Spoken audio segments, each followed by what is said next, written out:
Who are the free agents on the Buffalo Bills this offseason, and which of them do I think we should keep? I'll discuss that as well as how I think we should replace the ones we lose on the 17th episode of the DownSouth Bills Podcast. I am your host, Devin Long, and please don't forget to like, share, comment, and subscribe if you enjoy the podcast. All of that really helps me grow a ton, so I appreciate your support in advance. With that being said, let's get into the podcast. So the Buffalo Bills are entering one of the most important off seasons in recent memory. We have a new head coach in Joe Brady, a new defensive scheme coming from Jim Leonard, and big roster decisions. So today I want to go position by position, offense and defense, talk about who's under contract, who's a free agent, who I think should stay, who I think should go, and where I think this team actually needs to improve. So let's start with the offense. At quarterback, we have Mitch Trubisky, who's a free agent, and honestly, I don't see why we wouldn't bring Mitch back. Backup quarterback in the NFL is rarely based on upside. It's about who makes Josh Allen comfortable throughout the week, getting prepared for the game, etc. And he's comfortable with Mitch. Him and Mitch are friends, so I think at a reasonable number, we should just bring Mitch back and continue that continuity. I don't think it's going to be a large number because I don't think teams are beating down the door for Mitch Trubisky to be their starting quarterback.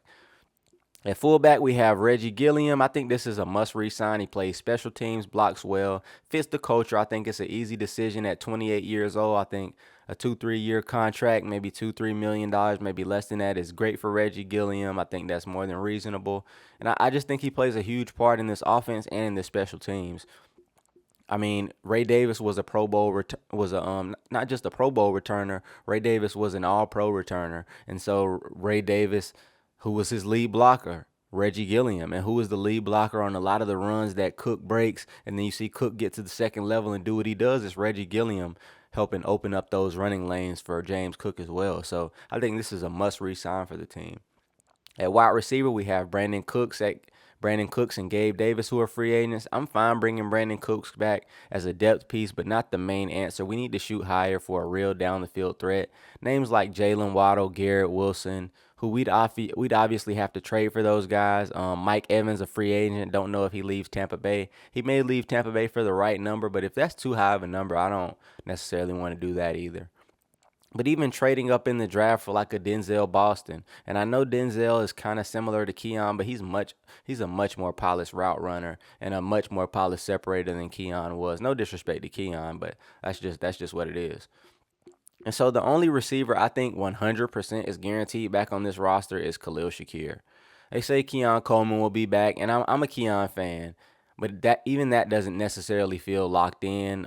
Shavers is hurt. Palmer is under contract, but who knows? Curtis Samuel is under contract, but that hasn't really worked as planned. So big picture here, wide receiver is the biggest offensive need that has to be handled this offseason. Free agency, trades, draft, all definitely need to be in play here. Tight end, we don't have any free agents, but I think Dawson Knox either needs to be replaced and released and re-signed or restructured. I love Dawson Knox, but his cap hit next year is supposed to be around $17 million. And that's insane for a tight end too, especially one that's as good as, even one that's as good as him. Like $17 million, like, I'm sorry. But Dalton Kincaid has a fifth-year option, and I expect that to be picked up. Being said that he wouldn't see why we wouldn't pick that up, so I think Dalton Kincaid's fifth-year option will be picked up. And so something has to give with Knox in that room so we can get a little bit more cap space. But other than that, love Jackson Halls and think we have a pretty good tight end room. Offensive line, here's where things get a little bit more shaken up outside the wide receiver room on offense. So free agents, we have Connor McGovern at center and David Edwards at guard.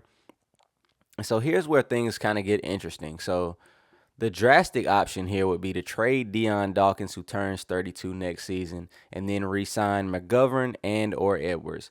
But I don't necessarily think that happens. I think Deion is a leader and important to the locker room, important to Buffalo. He might win the Man of the Year award, which the awards are today or tomorrow, something like that. But I think Deion is vital to this team, so I don't necessarily see him getting traded, but I do see him on Spotrac under people who could be traded or on the trading block. So something to look at. I mean, not necessarily the craziest thing I've ever said. But I think the more likely thing is restructuring Deion Dawkins and then elevating some of the young linemen, maybe like Cedric Van Pran Granger, Ryan Vandermark, Alec Anderson, Tylen Grable, and or draft 1 to 2 offensive linemen. I think this is somewhere where we can get kind of younger because offensively we need more wide receivers. And I know Brandon Beane says that the first thing we want to do is protect Josh Allen, but he was hit more than he was ever hit in his career last season, and we were set to have a good offensive line. So I think we can stand to maybe get a little bit younger there and get some wide receivers who can get open so he can throw the ball to them versus holding the ball and then getting hit even with a good offensive line. So I think you kind of give and take there, and I think we should invest more into the wide receiver room. So offensive summary, I think the biggest need here is wide receiver. Secondary needs offensive guard and center, but we need explosive playmakers on the outside, and I think that's pretty obvious. With that being said, let's transition into the defense. So at edge rusher, we have Joey Bosa, and I let Joey Bosa walk. He disappeared late in the season and in the playoffs. AJ Epinesa, I consider bringing back, but we may find a better scheme fit, especially with I think today we had a press conference with Jim Leonard that I might react to later on. And I think he was talking about how excited he was for personnel. So I think bringing back people who are already out of the door, minus some people that I'll get into maybe in a second. I think AJ Epinesa at maybe like $7-8 million, we could just let him walk and spend that elsewhere, maybe on like a big defensive tackle, etc., or put that in to get a more dominant edge rusher, even more dominant than Von Miller, Joey Bosa, AJ and Epinesa types. So bottom line, we need an explosive edge rusher. I'm thinking like trade up in the draft, whatever it takes. Trade for Max Crosby type. Trade up in the draft for Ruben Bain. This is the top defensive priority for me. So I think edge rusher is a major thing to target here. At defensive tackle, we have Daquan Jones, who is a free agent, and I don't think he wants to be back. We have Larry Ogunjobi. I don't necessarily want him back. He was a healthy scratch some weeks. Jordan Phillips, I don't want him back. And so I think we definitely just need one, maybe two defensive tackles out of free agency. Somebody that can kind of play that middle, that in front of the center kind of position in Jim Leonard's defense, just to kind of put it in plain terms. Not necessarily someone who's a huge a huge Vince Wilfork type. Like not necessarily that big, but someone who we can put in there on first down and just kind of, say, hey, fill that spot. Don't let anybody move you out of your spot. And so then transitioning in the linebacker, we have Matt Milano, who's a free agent. And I don't think we should necessarily bring Matt Milano back. Maybe not a fit for this defense. I think Matt Milano played great down the stretch, especially in the playoffs. But I think at the number he may be wanting, especially with how injured he was, not necessarily in this past season, although he did miss a lot of games or a good bit of time, I would say. And I mean, he's just been hurt. He's on he's getting older. I think this is someone we can kind of move on from, especially as far as scheme fit. And not necessarily getting into the next one, Shaq Thompson, who is similar in age, but maybe a little bit older. But Shaq Thompson, I would love back because of his scheme fit. Like he's a downhill kind of I'll hit you like thumper kind of linebacker, and I'd love that in this scheme. And he recently mentioned that he's played in both 3-4 and 4-3 looks and considers himself versatile. So I think that fits the new defensive scheme perfectly. And I think young linebackers can definitely develop behind him. At cornerback, we have Trey White, and I'd love him back at CB3, but I know he probably wants to be a CB2 somewhere. And I think he may be very tied to McDermott. I think this is a wild card. I don't know if he wants to be a CB2. Maybe he wants to just stay in Buffalo. He looks like he loved Buffalo. He got away a couple times with the Ravens and the Rams, ended up coming back. But, I'm just not really sure. This is a wild card. Getting into safety, DeMar Hamlin, fine special teamer, but I think it's time to move on there. Cam Lewis, I absolutely want back, but just because of his versatility, the price that we could get him back at, I think is very reasonable. Jordan Poyer, I saw he had an interview on Radio Row at the Super Bowl with a couple people, and I would love him back as a depth kind of like player coach. I don't know if he want to take that path. He may not, but we'll see. Darnell Savage, obviously no thanks. Sam Franklin, I would love him back. He's a special teams ace, but you never know.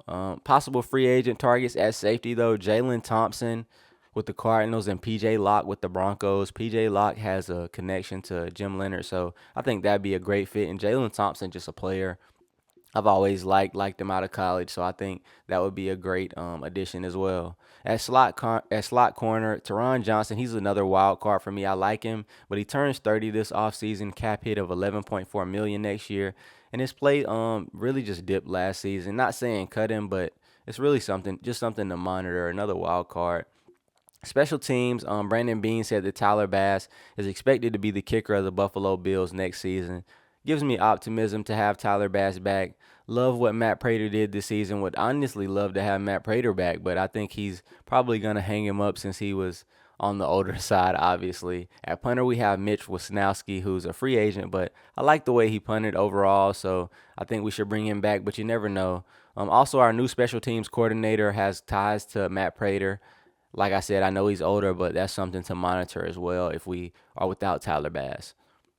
I think defensive summary, though, the biggest need is definitely an explosive defensive end. Also need a safety, a linebacker, and defensive tackle, but depth overall as well.